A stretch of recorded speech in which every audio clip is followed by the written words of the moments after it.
Well, yes, indeed, that's where we start off today, and we'll have a guest who is in Abuja. Mark, where?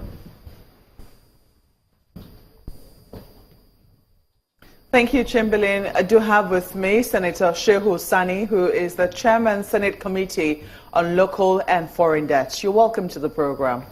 Thank you for having me. Well, now, at least some people will say 10% of the girls are back. We hear through negotiations brokered by the Swiss government. The ICRC has said, well, we only help to bring them back. But you have always advocated for negotiations. How did you know that negotiations were going to work, as it were? Thank you very much once again.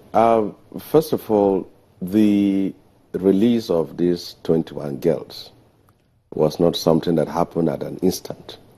It was a product of a process that began almost 2 years ago. I drafted the terms of agreement and the roadmap towards what we realize today. And the idea was that I had a square plan where you have the insurgents at one side, the government at the other side, and then the need to have a negotiator and then a third party from outside of Nigeria that will provide guarantees to both sides that the terms of agreement will be implemented. And this was a product of failed attempts that happened in the past. Why did it fail? Because there was no trust and confidence from both sides. And most times the negotiators feel insecure and are consistently frustrated.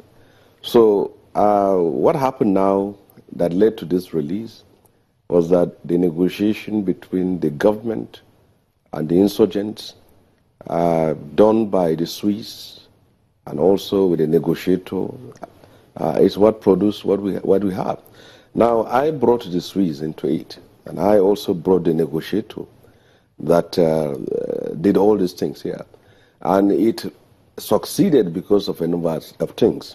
First of all, we must give credit to our security agents for the very fact that they kept the pressure on the insurgent groups. And it was very clear to them that victory using violence or force is very slim. And secondly, there was a guarantor, which is the Swiss government, that assures the negotiators and the government and also the insurgents that this will succeed. And also you have an insurgent that is actually fully linked and has the knowledge of the group, and the group have confidence on him. So those factors led to the success which we have achieved now.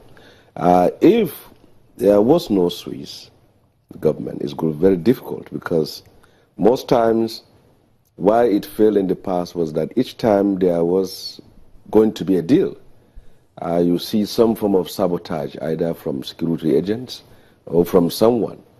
And now this succeeded because of the very fact that many meetings were held, both at the Swiss and also in Nigeria, and in some countries where the insurgents felt very comfortable.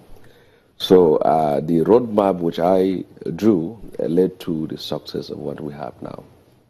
Definitely, because you say that this happened over a period of 2 years. Yes. And in the period of 2 years, we heard all sorts. I mean, even only recently, we saw the conflict between the military and even those who were supposed to have had links with Boko Haram in the past, who were declared wanted by the security agencies. In fact, they came out and said they know where these girls are, they should help release them.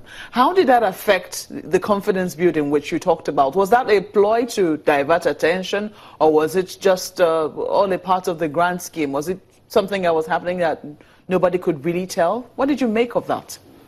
Well, in the last few years that these girls remained in captivity, there were a lot of people that presented themselves as negotiators, some of whom were the people who were declared wanted by the military.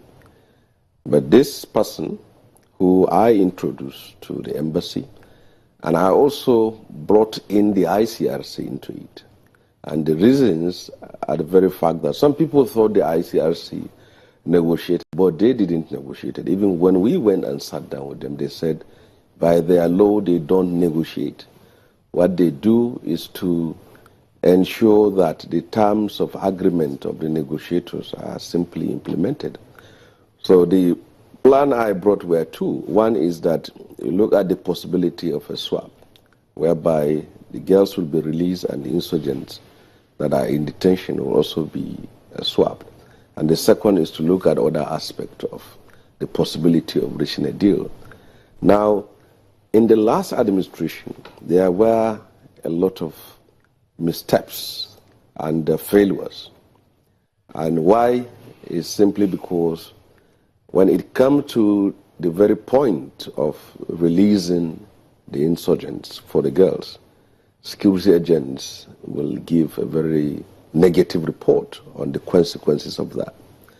And then, even under this administration, it wasn't that immediately they went to it, they succeeded. There were 3 to 4 attempts which failed. But the tenacity of the negotiators, the commitment of the Swiss government, and also the very fact that you have new security chiefs who are committed to exploring the options of dialogue, and that was why they kept the momentum, and then we succeeded at this very time here. Part of the reasons the federal government gave for the initial failure of certain negotiations was that Boko Haram was split, and they didn't know which faction was which, and they didn't know which faction really had the girls. How much of an influence did that play on eventually securing the release of the girls? And can we say that all the girls are still in one place?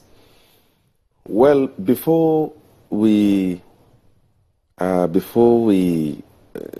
reach to this point here, actually somehow the factionalization of the group helped in leading to the success which we have achieved now.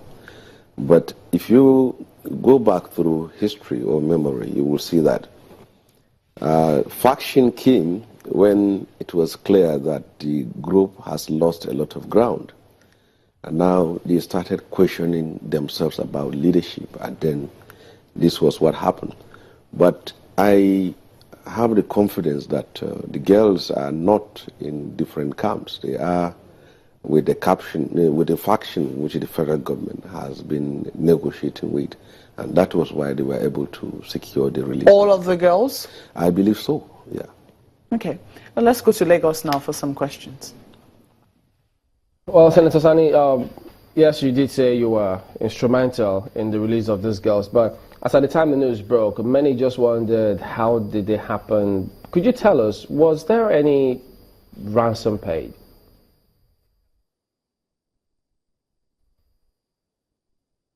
Well, I think in the interest of not subverting the process going on to secure the release of the next 83, I think that question should be deferred. But I am of the firm belief that the government is on the right course, and the negotiator, which I introduced, and also the Swiss government, which is fully working on this, are on the right path to securing the next set of Chibok girls. But I cannot say that the ransom were paid, but I can tell you that it is better we keep this question so as to not to undermine the process, which is still very fragile, and also to support those who are still heavily involved in this to succeed. And I must create this impression. I am not in the current negotiation, and I choose deliberately not to be, but I drafted the formula, and I brought in the Swiss, I brought the ICRC, and also brought the negotiator. And I set the face for the success of this. But I believe that as much as the talk is going on, we should simply continue to pray and support those who are fully involved in this. What about if there was any swap of 5 Boko Haram commanders in detention?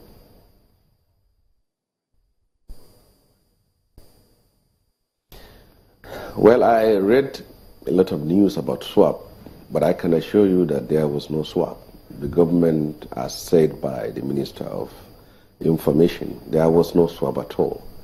But there were other forms of agreement, and naturally, when you have a hostage situation like this, there must be a give and take situation. So, but the very fact that the process worked could be attributed to almost a number of things. And first, like I've said earlier, we had a third party who was fully prepared to provide guarantees to both sides and to also assure the negotiator that he is not going to be held complicit as has been an accomplice.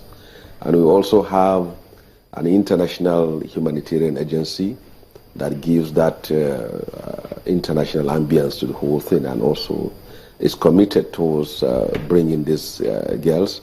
And also we have new security chiefs who can easily detect what is real and what is skirmish, and then now we are able to succeed. And also, credit should also fully be given to those who continue to agitate for the freedom of these girls, because by their agitation, they kept the issue of the girls on the national spotlight and also in our memory and our conscience. And also the military. If at all the insurgents knew that they are winning militarily, this could have been very difficult to achieve. So it's a combination of a number of factors, but most importantly, the negotiator that reached out to the group and also provided evidence of his capacity to negotiate has done a fantastically wonderful job for the nation. You know, that question came up because, I mean, I had read some interview of yours some time ago. I think you were speaking in Kaduna sometime in April, and you had told reporters at the time that yes, it was possible to release the girls, but we may have to pay a very high price for their release, including some sort of swap. So one wonders if it was not included in this one, is it something that we shouldn't be surprised to see in future negotiations, such as for, say, the 81 or is it 82 girls now?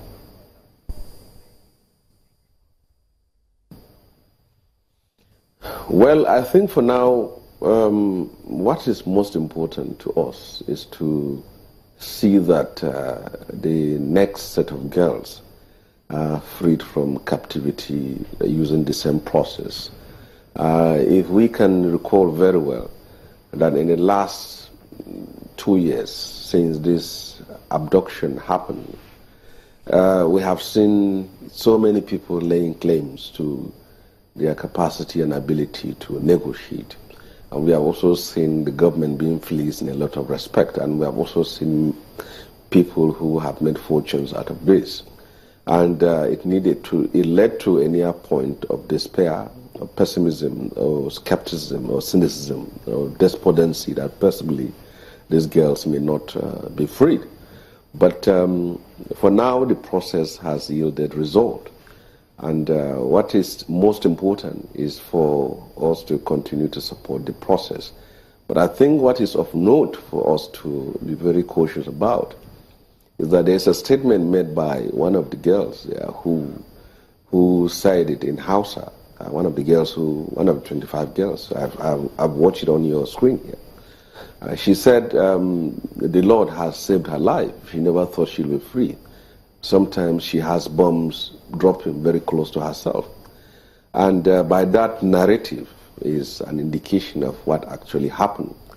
And we hope that all of them will be out. But certainly I believe that there are some sad stories that we may, at the end of the day, come to understand when we don't see all of them being released. Yes. All right, Senator, we'll come back to you in just a moment after this break. Do join us again.